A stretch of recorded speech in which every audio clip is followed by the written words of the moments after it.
Well, it's a lovely day, and yet we seem to have picked the exact time that no one else is out for a walk. We've got all these fields and meadows, 44 acres completely to ourselves.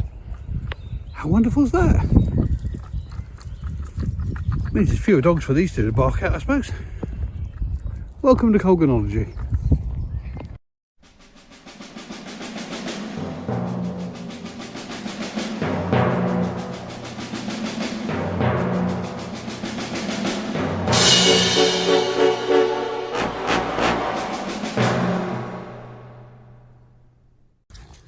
It is proper lovely out here today, though, I have to say.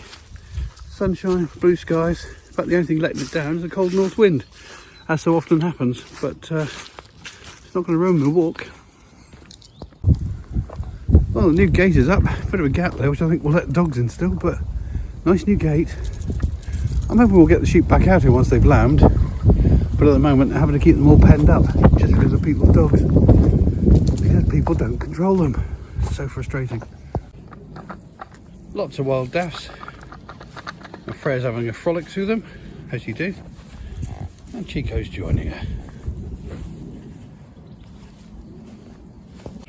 More yellow flowers to mark the start of spring. This is lesser celandine. Lots of this coming up all over the place now. Quite a pretty little flower. Well, that's not creepy at all, is it?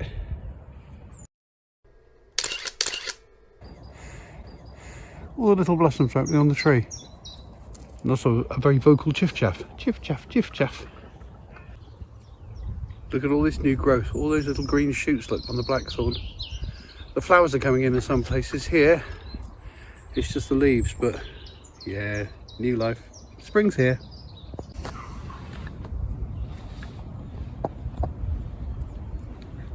Nope, still not creepy. Well, another lovely day, and apparently got a week of this ahead of us, so that's fantastic news. I am looking forward to that. You're all tangled up now, aren't you? Oh no, you managed to clear yourself, fine. Yeah, no sheep on the fields, of course. The lonely tree is once again lonely, but that's because they're all over the farm, ready for lambing.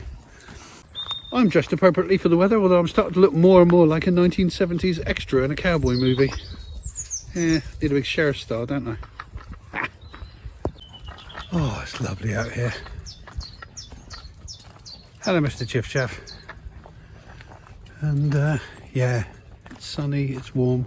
There's still that ever so slightly cold wind, but I'm out of the breeze here and it's really nice. And we're all enjoying it, aren't we, Harris? All three of us. And yeah, it's really, really pleasant. And that dappled light is really lovely. And all that green stuff is bluebells. It's going to be handsome when they all come out, I tell you. And up here, look, all bluebells. It's a nice little bit of a walk here. Absolutely beautiful. This is all going to be bluebells as well. Look at all this, look. All this is going to be bluebells. Look at that. It's going to be amazing. Love walking up through here when the bluebells are out. Oh God, there's that one already. There's one already, look. Really, really early one. Look at that. First one. Alright, it's a Spanish bluebell. It's not an English bluebell, but it's the first bluebell. Lots of new growth on this hazel tree. Lots of new leaves on here. Lots of new growth as well on this hawthorn. Loads of it, look. And the flowers are starting to emerge a little bit as well. You can just get a little bit of red in there. Early days yet, but the blossoms coming out on the blackthorn. Not a lot of it yet, that'll be white in a week. Oh, here come the ash leaves. Look at them, they're bursting out of these little hoof-like buds. Well, they start off really compact, then they kind of explode. See, there's some compact ones on the end of there, and then they go like this, they start to swell, and they end up looking like that, and then they start, boom, bursting out, and that'll all be big green leaves in a few days, once they've inflated. Look at that, properly coming to life. Look at that one, wow. There's so many random daffodils growing here in the ash grove.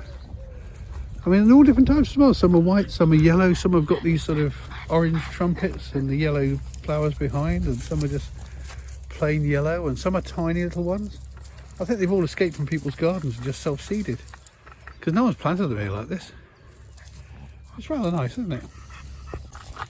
And there are distinct tribes at this end of the field. You've got these daffs that have got the two colours. See, there's more here, look. Yeah. And then by the time we get to the middle of the field, they start getting to be all one colour, like these ones, and those ones there. Then we've got a rogue white one. Well, it's a white one with a pale yellow trumpet. Then we're back to yellow trumpets again. And these are all just yellow trumpets. And at the end of the field, you've got these tiny diddy ones. Tiny little ones, like miniature version. I presume it's some sort of hybridization. You know, they're all cross-pollinating each other and getting these different variants. We do get the same thing to a lesser degree with the bluebells, because we've got Spanish bluebells here and English bluebells. And when you get the crossover, you get something that's sort of not quite either. And sometimes we get some that are very pale, almost sort of purpley or even white-ish, lilac coloured. So I don't know what that's all about.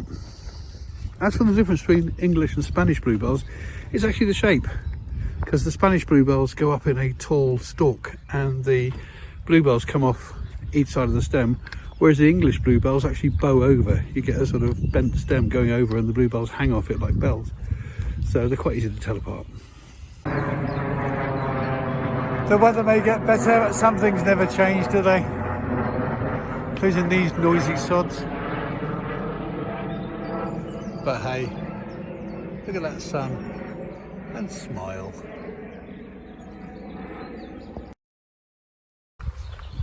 Well, it's brave and blowy today. It's brave and blowy today, so I've had to deploy the chin strap to keep my hat on. I've lost it twice, so the chin strap is staying on now. But, you know, if it wasn't for the wind, lovely out here. Really nice. I think that's going to be the flavour of the whole week, to be honest, you know. Beautiful sunshine, lovely blue skies, everything's coming to life all around me. But there is this slightly cold wind from the north, which is just enough to be annoying, but hey ho, it could be worse, couldn't it? Could be raining. If I can get them in focus, that's the first buds I've seen on the cherry trees. So the cherries are all coming to life now as well. And the sycamore is budding nicely. Look at those lovely tight packed leaf bulbs. They're all going to start opening shortly. Nearly all of the ash trees that I've looked at are coming into leaf, but I've not seen any activity on the oaks yet. And that is potentially bad news. Well, if you believe in old country beliefs, that is. I mean, there is an old saying that goes, you know, oak before ash, you're in for a splash. Ash before oak, you're in for a soak. And as the ash has started much earlier than the oak, could be a wet spring and summer. Well, the blackthorn here is definitely coming into blossom now. Look at all this. Loads and loads and loads of it. All along this hedgerow. Wow, loads of it.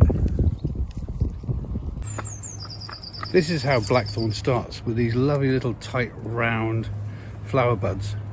And then they burst open and become the flowers. And of course each one of those flowers that's pollinated has the potential to become to make sloe gimlets later on in the year. Isn't nature wonderful and potentially boozy? I'm also seeing quite a lot of these little violets. One big fat bumblebee there, look. There he is, checking out the violets. There's quite a few in amongst the leaflets here. Oh, look, the wild garlic's up. Here's the wild garlic. Look at all this lovely stuff. Well, I'd say, judging by the cut marks there, someone's been out gathering wild garlic already. It's just starting to come up along this fence. That means that my other place where I get it from should all be coming into leaf now as well, and I can go and do some gathering myself. I don't take these, and I think they're quite brave for taking them, to be honest, because the dogs be all along here. But yeah, this is all wild garlic. I've picked a clean leaf away from the dog pea zone, and this, oh, smells lovely. Tastes amazing. Oh, good time of year. Of course my breath's gonna stink now. Good job I've got no snogging planned. Back at Wickham Museum.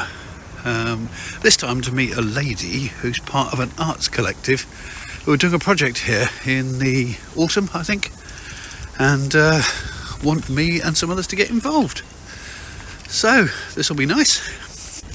I am dressed appropriately, of course, for a museum meeting with a brand new Panama hat and all the usual corduroy paraphernalia that denotes someone who works at a university. It's lovely, isn't it? Beautiful building. And just down here they've got a scale model of a bodger's hut. Now the bodgers were the people who used pole lathes, like a sprung branch with a wire, to actually turn the legs and the various parts of the chairs that were made in the Wickham chair factories. But yeah, little bodger's hut. There used to be loads of these in the woods, and people would be out there all day long making the parts of chairs. Right, let's go on in. Well, another good meeting with a different arts collective to the one I normally work with, and they've got resources and information and knowledge and experience which will be very useful to us, and we've got the same that we can share with them about the local area here, because most of them have been working with exhibitions in London and things. So, well, lovely positive meeting. Anyway, I think that's it for this week. Spring's in the air. I'll talk to you soon. Toodle-pip.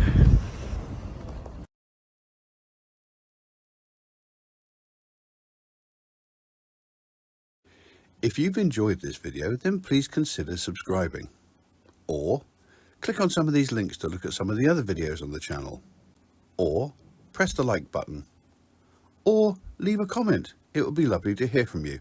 Any combination of those 4 things would be wonderful. Thank you very much.